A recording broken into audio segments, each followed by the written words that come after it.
जय जय रघुवीर समर्थ. बघा, समर्थ म्हणतात की लोकांचं बोलणं जास्त मनावर घेऊ नका. बघा, समर्थ म्हणतात की लोक हे काही ना काहीतरी सतत कुणाला तरी बोलतच राहतात. कारण लोकांनी परमेश्वरालाही सोडलेलं नाही. परमेश्वरालाही काही ना काहीतरी लोकांनी नावं ठेवलेलंच आहे. म्हणून समर्थ म्हणतात की लोकांचं बोलणं जास्त मनावर घेऊ नका. बघा, समर्थ म्हणतात की आपण त्यांना गप्प करू शकत नाही, पण ते जे आपल्याला बोलतात ते बोलणं आपण मनावर न घेता एका कानाने ऐकणं आणि दुसऱ्या कानाने सोडून देणं. त्या बोलण्याचा आपल्या देहावर परिणाम काही होऊ द्यायचा नाही, तरच समर्थ म्हणतात की आपलं उत्तम होणार आहे. आपण जर त्यांच्या बोलण्याचा जास्त विचार केला तर आपल्याला मानसिक त्रास होणार आहे. म्हणून समर्थ म्हणतात की लोक काहीही बोलू द्या, आपण जास्त मनावर घ्यायचं नाही.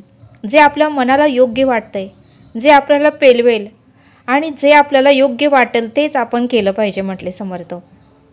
लोक आपल्याला कोणताही निर्णय घ्यायला सांगतात, पण ती जबाबदारी आपण पूर्णपणे पार करू शकेल का? आपल्याला ती झेपेल का? आपण ती पूर्ण करू शकेल का? हा प्रश्न आपण स्वतःला विचारायचा.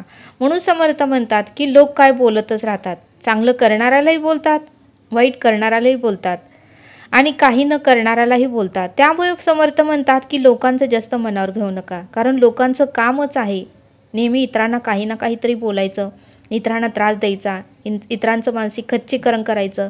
इतर जर फुलाच्या रस्त्यावरून जात असेल तर त्याला काट्याच्या रस्त्यावर कसं आणायचं हे लोकांकडून आपल्याला शिकायला मिळतंय.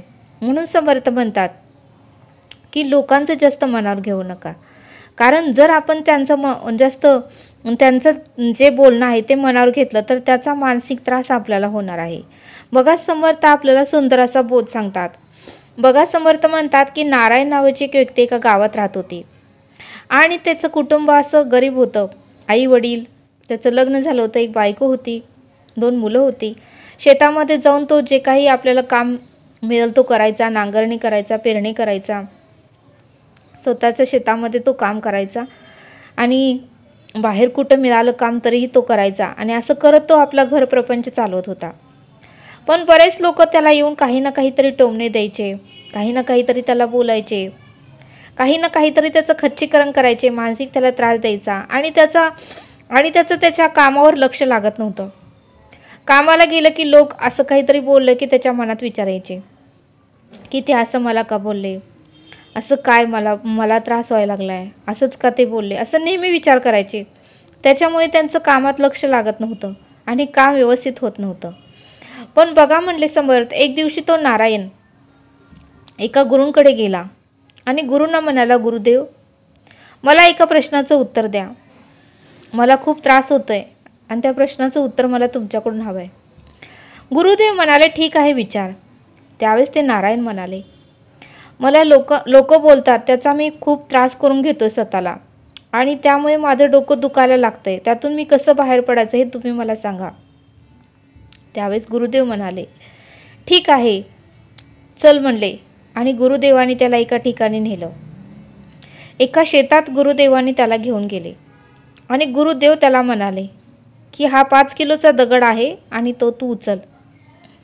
त्यावेळेस त्या नारायणने 5 किलोचा दगड उचलला.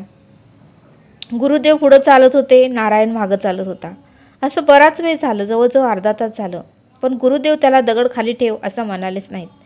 त्यावेळेस त्या नारायणाला ते दगड फार ओझं वाटू लागलं. ते दगड घेऊन उन्हातानाचं चालणं त्याला अशक्य होऊ लागलं. कारण त्या दिवशी त्याने जेवण केलं नव्हतं, पाणी पिलं नव्हतं, त्याला त्रास होत होता.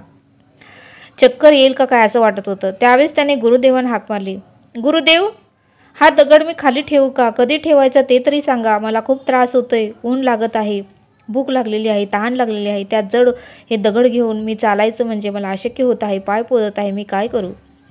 गुरुदेव म्हणाले, अरे तू वेडायस का? तू का लगेच दगड खाली टाकला नाहीस? मी तुला सांगण्याची तू वाट बघत होतस का माझी तुला आज्ञा घ्यायची होती? त्यावेळेस तो म्हणाला, गुरुदेव, तुम्ही तर मला दगड घ्या म्हणाला आणि तुम्हाला न सांगता मी दगड ठेवला असता तर मग आज्ञेचं पालन झालं नसतं आणि म्हणूनच मी तुम्ही सांगाल म्हणून वाट बघत होतो. पण तुम्ही अर्धा तास झालं तरी मला दगड ठेव असं सांगत नव्हता म्हणूनच मी तुम्हाला विचारलं. त्यावेळेस गुरुदेव म्हणाले, अरे वेडायस का, तू माझी कशाला काळजी करत बसला? तुला त्रास होतोय, तुला ऊन लागत होतं, पाय पळत होते, तुला भूक लागली होती, तहान लागली होती, आणि तरीही तू तो दगड घेऊन चालत होता.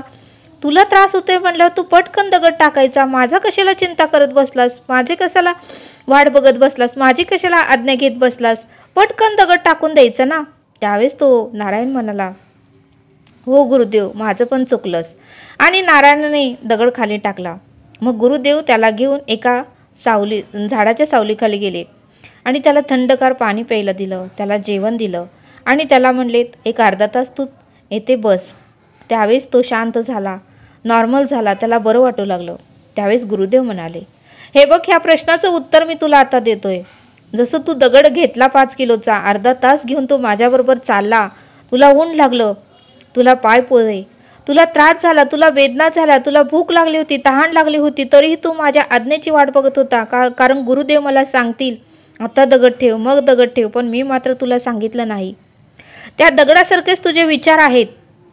दुसरा तिसरा कोणी येऊन तुला म्हणणार नाही की तुझ्या डोक्यातले हे विचार काढून टाक, तुला त्रास होते, तुला वेदना होते, तुला दुःख होते. मग तुलाच ते विचार काढून टाकायचे आहेत. कारण ज्या विचाराने आपल्याला चिंता होते, त्रास होतोय, वेदना होतात, लोकांचं काय? लोकांना काहीच पडलेलं नाही आहे, आपल्याला त्रास होतोय. मग ते विचार का घ्यायचे आपण डोक्यात? त्या विचाराने काही निष्पन्न होणार नाही, काही फायदा होणार नाही. तर ते विचार घेऊन का आपल्या डोक्यामध्ये आपण ठेवायचे आणि का आपलं डोकं दुखवून घ्यायचं?